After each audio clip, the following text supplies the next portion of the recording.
Oh my God. 88% communism. You like the weekend? Thank a union for that. Thank some communists for that. Okay. And you see this in NATO here, and the idea, and you saw with Japan, President Trump browbeat the leader of Japan, and she would not budge. Well, they're only 4% of the world's GDP now. They're not 10% like they were. And why exactly are they throwing their bodies in front of this thing? What is they and their oil? Where is this idea that somehow we're going to? Japan is an island state. I studied this in World War II. They are an island state. They depend so much on that incoming oil. That's really one of the things that crushed. Yeah.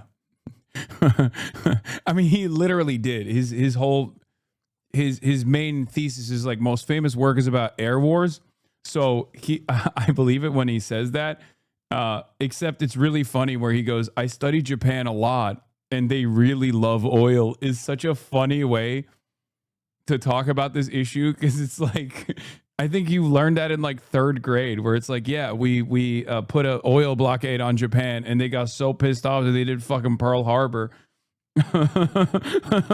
Like delivering the most basic fact about Japan that, like, you know, most of the illiterate Americans know, while you are genuinely one of the most studied guys on the Pacific theater, specifically because like his entire work revolves around air wars is hilarious. Japan in World War II is we had a naval blockade that really worked to crush their military. They're civilian. They didn't crush their morale, but it did weaken their military. Well, this is still true today with Japan. When we set out to create Japan, we learned about the way this is the oil, and the oil, very important. Oil, very important part of Japanese economy. Bro, most Americans don't know that the blockade led to Pearl Harbor. Wait, what? No, you're just bad. Sometimes I'm like, is American education that bad, or do I just have bad students in my chat who did not hear when their teachers were educating them? Because that seems unbelievable. A lot of people don't know that, dude. What the fuck is going on? Okay, you're just bad students. There's no shot. Okay, poll time. I'm running a poll. Okay. Japan oil blockade. Didn't know. Did know. Or wait, hold on. Didn't learn in school. Did learn in school. Okay, 2 minutes duration. We're doing a poll. We have to fucking see. I have to see. Go vote in the poll. They teach Pearl Harbor like it was an unprovoked attack in America, bro. Wait, what?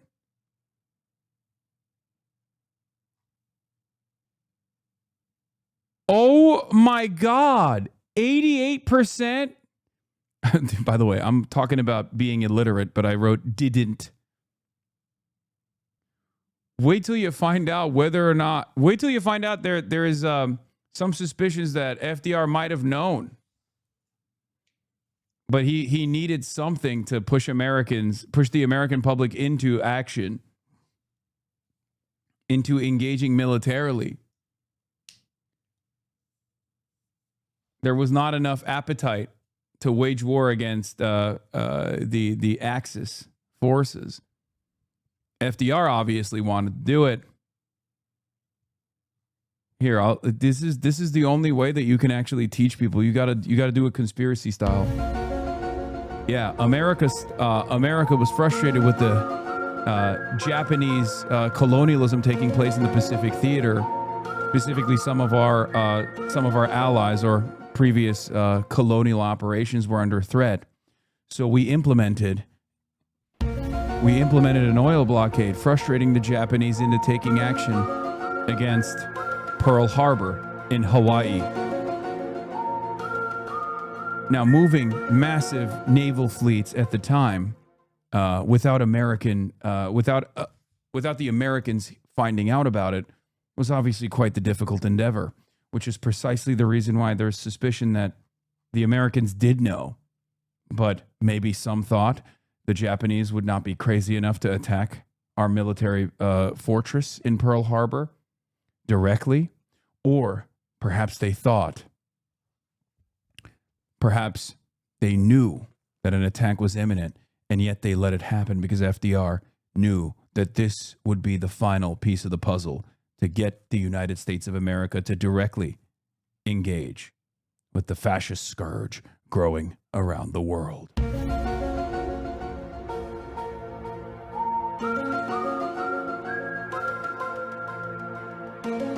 Is that good?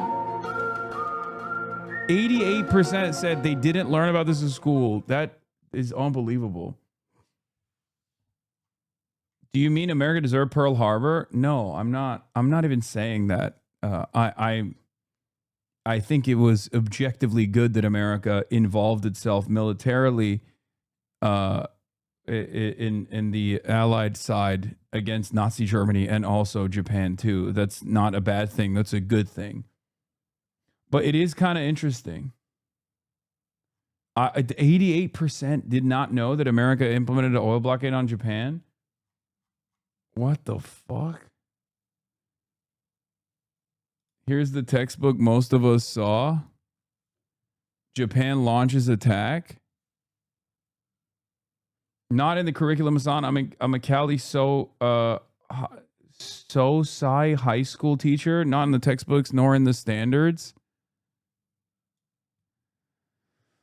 World War II. How can war affect civilians? Making connections. What the fuck?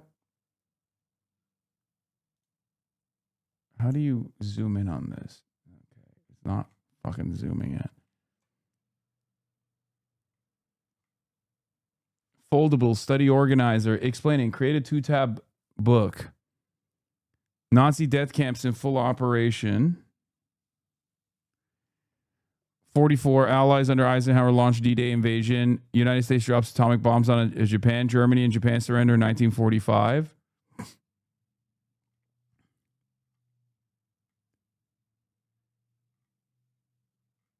Okay, the Japanese path to war. The need for natural resources fueled the Japanese plan to seize other countries. Okay. The Nazi-Soviet non-aggression pact getting like its own piece.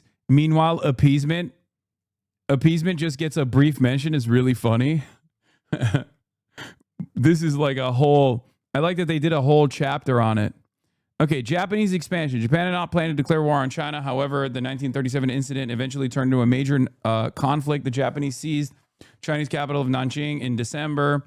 Chiang Kai-shek refused to surrender and moved his government upriver, first to Hankou, then to Chongqing. As the Japanese pushed forward, Chinese civilians experienced extreme brutality, aerial bombing. Although they were defeated, the Chinese continued to resist the Japanese for the entire course of the war.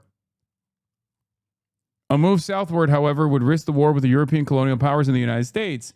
Japan's attack on China in the summer of 1937 had already aroused strong criticism, especially in the U.S. Nevertheless, in the summer of 1940, Japan demanded the right to exploit economic resources in French Indochina. The United States objected. It warned Japan that it would apply economic sanctions, restrictions intended to enforce international law, unless Japan withdrew from the area and returned to its borders in 1931. Japan badly needed the oil and scrap iron it was getting from the United States. Should these resources be cut off, Japan would have, see, it does bring it up.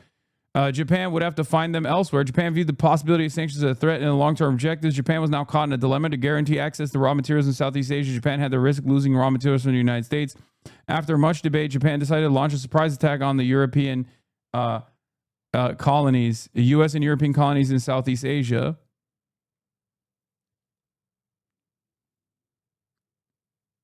So you guys are just bad students, including that one teacher. I was homeschooled, though. It barely, I mean, sure, it doesn't really bring it up, to be fair.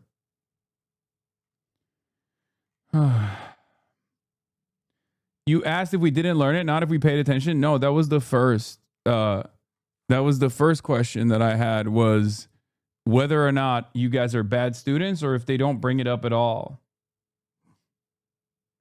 So, like, what do you guys think whenever... Sometimes I make jokes and I don't realize that many of you don't even know what the joke is. You just laugh along without understanding. Like, I have made these jokes in the past, especially in the last 71 days, 72 days, where I'll be like, you never want to stop Japan from getting oil. They get really mad when they don't get oil. What do you think the joke is? The joke is literally about Pearl Harbor. That was the joke. Like, that's like, this whole time you guys have just been laughing and you didn't even know why you were laughing? What the fuck? I mean, it's fine. Now you know. I thought it was a cooking thing. Wait, what?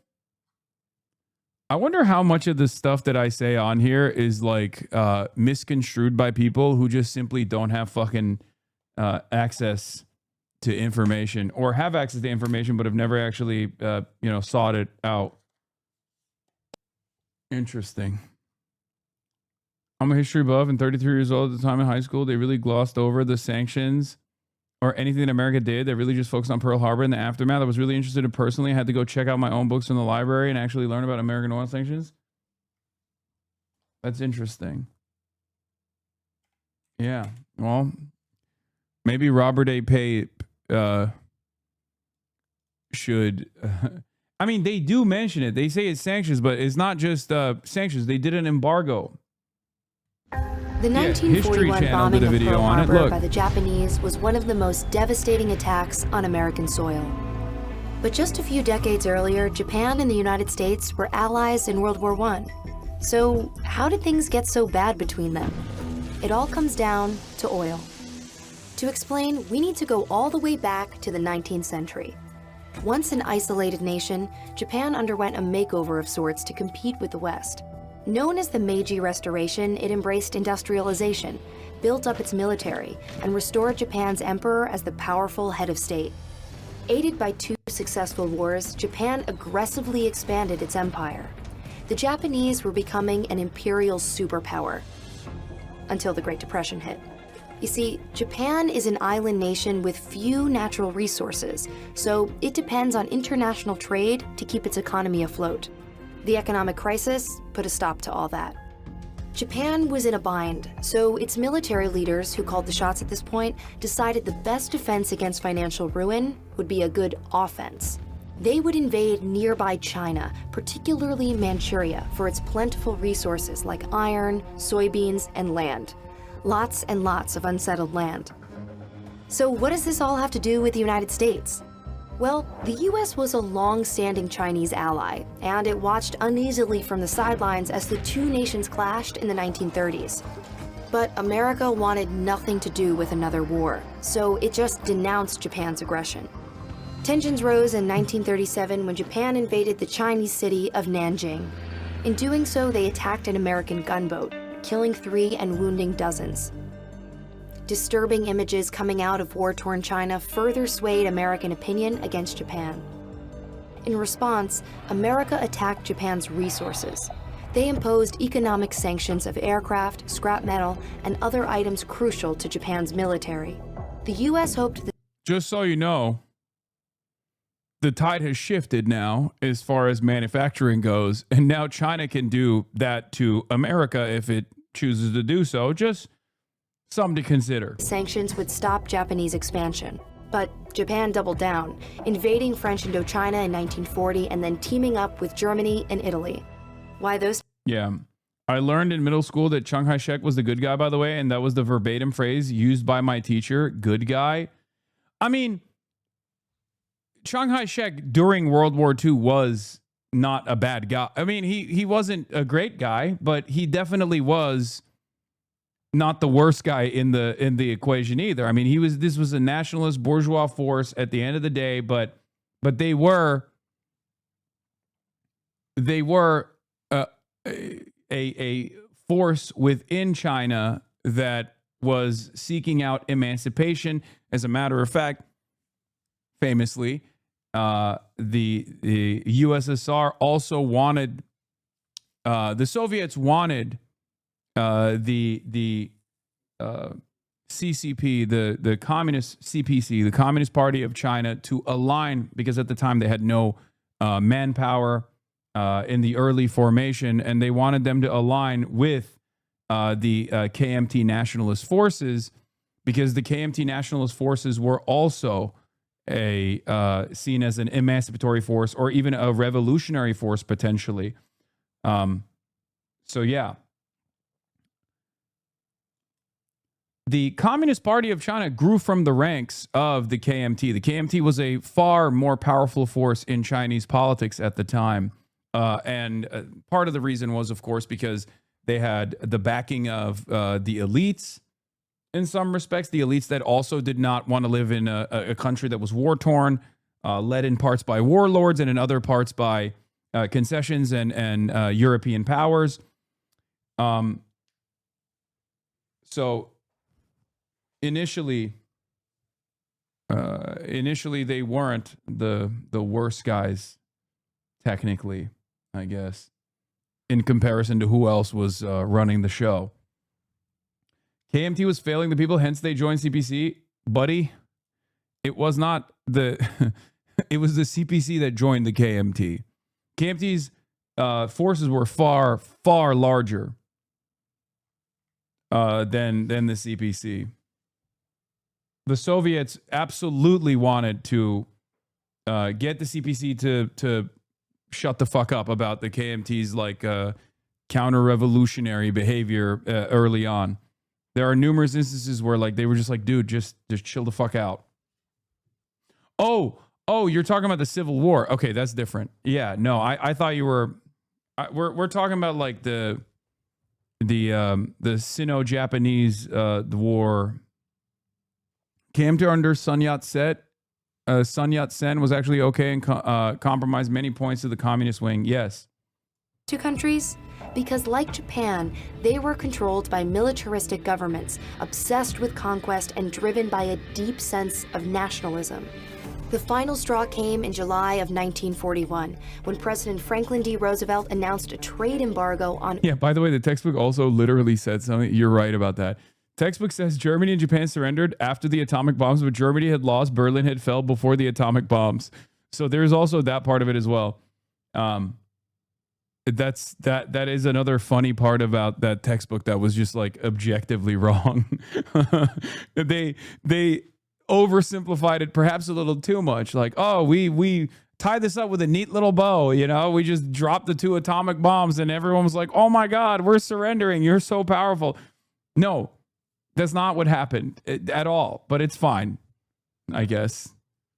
Oil. An oil shortage was an absolute disaster for Japan, who relied on imports for 90% of its supply. Not only would this destroy the Japanese economy, but it would put its military at a literal standstill, which meant no more expansion. Japan resented the US for meddling in its quest to dominate Asia. The only solution left for the Japanese was total war. Crush the US fleet in the Pacific and then occupy Southeast Asia and claim its resources. And so, on December 7th, 1941, Japan launched its surprise attack at Pearl Harbor. At first, it seemed like a win for the Japanese, destroying or damaging 21 US ships and more than 300 aircraft, and killing around 2,400 soldiers, sailors, airmen, and... Damn, this kind of makes Japan look like they were backed into a corner and had no option. I mean, they did have an option, which was not be Nazi Germany in China and Korea. And definitely they were not backed into a corner. They were not the good guys in any way, shape, or form, okay? I mean, they did the Holocaust to China. If you noticed, at first, until they started threatening Western territories, Western colonial conquest, until they started threatening Western territories that were also taken over through colonial conquest, America and the Western world was like, oh, stop it. We really don't like what you're doing to China, but like, who cares? Okay. It was until, it was only after they started frustrating Western territories did they decide to do something about it. The Japanese were actually so bad in China that envoys from the Nazi government in Nanjing actually took in Chinese refugees to keep them away from the Japanese. They were horribly monstrous. Yeah. Japanese were specifically the cause of 14 to 20 million Chinese casualties in World War II. That's not including the other countries they conquered too, by the way. Yeah, the Japanese were really, really fucking ruthless. Civilians. But the success was short-lived.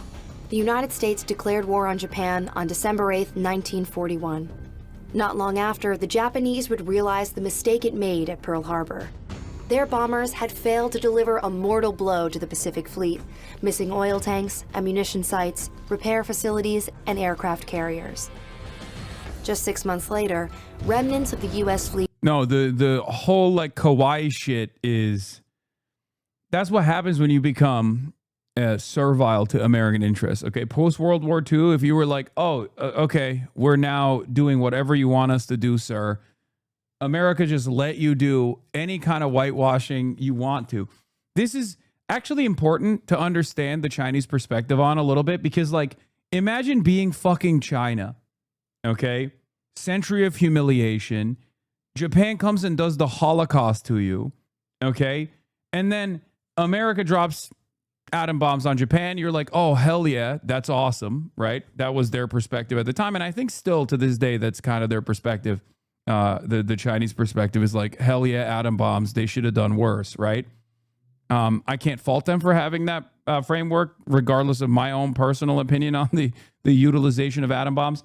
But like, you come into that situation, you're able to develop your country under unbearable conditions, civil war, okay? You gain autonomy, you gain sovereignty in the aftermath of that.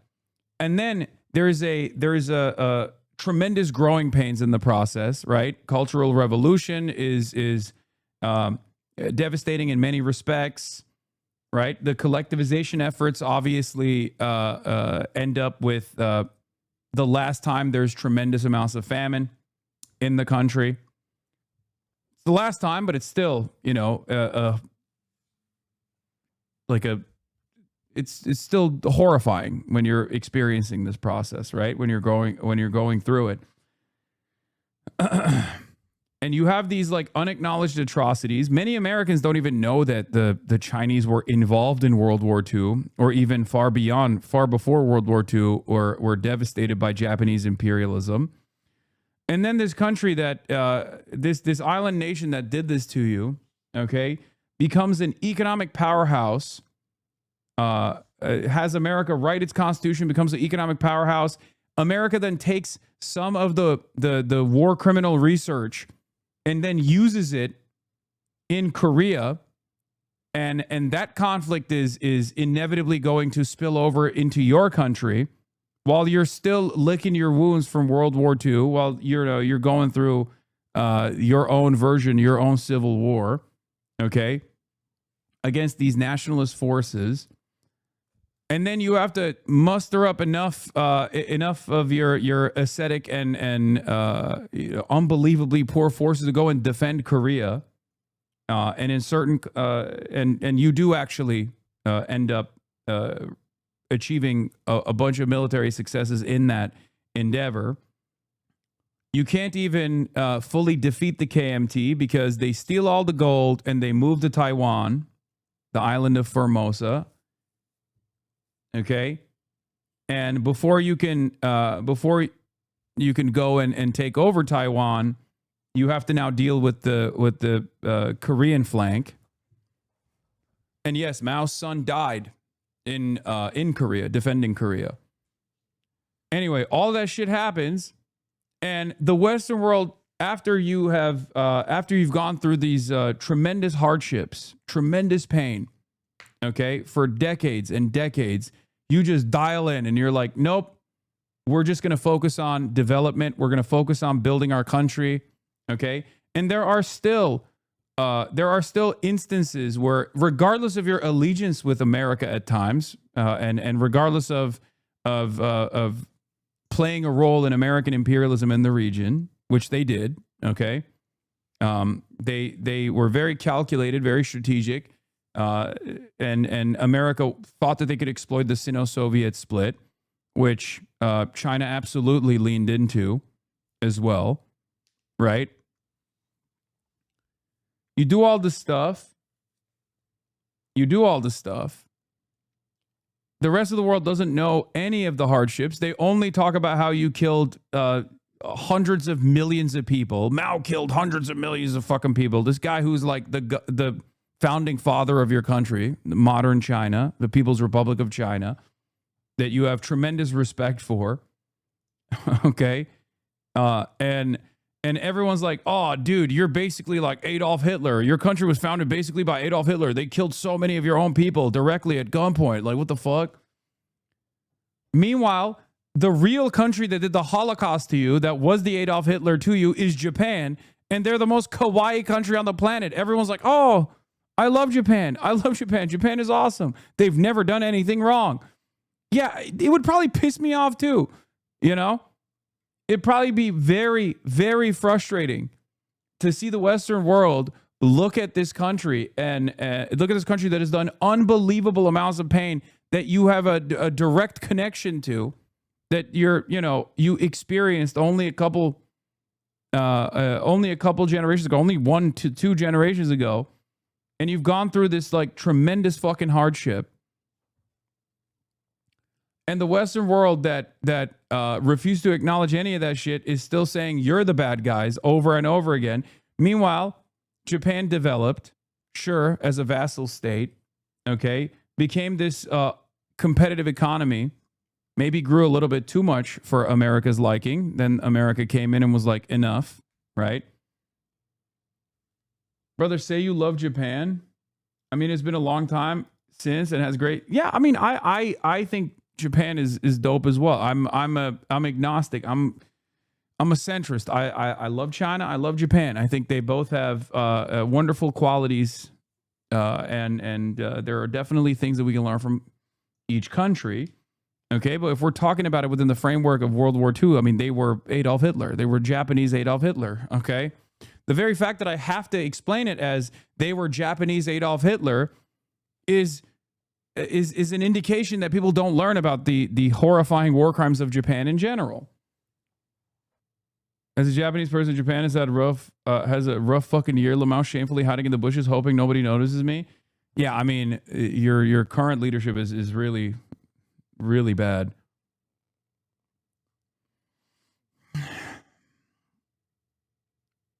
Japan used Korea as a rape colony, for fuck's sake. Yeah, I mean, this is also true. The current leader actually, unironically, refused to acknowledge those war crimes and famously spoke out against it. I think she might have even written a book. Takaichi, I believe, wrote a book about how, Japanese, the Japanese history is actually totally infallible, and it's ridiculous that people even criticize it. Yeah, she's a hardcore revisionist and very, very right wing. What's always also been funny is that they still have unbelievable amounts of racism and smoke for the Chinese and Koreans, even after everything that they did. But that's totally for that's for a separate date to discuss. It's like, bro, how can you be like, how can you still have hatred in your heart for these other countries when you were the one who was, destroying them? It's really crazy. Bro, you're anti-Asian American? Yeah, famously. Do the Koreans have a similar level of animosity? Yes, the Koreans are not exactly... I mean, they're South Koreans, not North Koreans, but South Koreans' perspective on Japan has shifted over the years. They're also another vassal state to America. They've actually developed better relations with Japan over the years. But I would say by and large, South Koreans still obviously don't really like Japan. No, there's polling on the South Korean attitudes towards Japan. It's improved over the years. So score a key victory even the public's opinion has changed. Japan at the Battle of Midway. turning the tide of the war against the once mighty Japanese.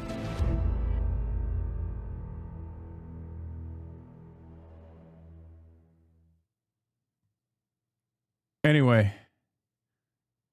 Wow, that was a long ass fucking tangent off of, I don't even remember what caused this tangent.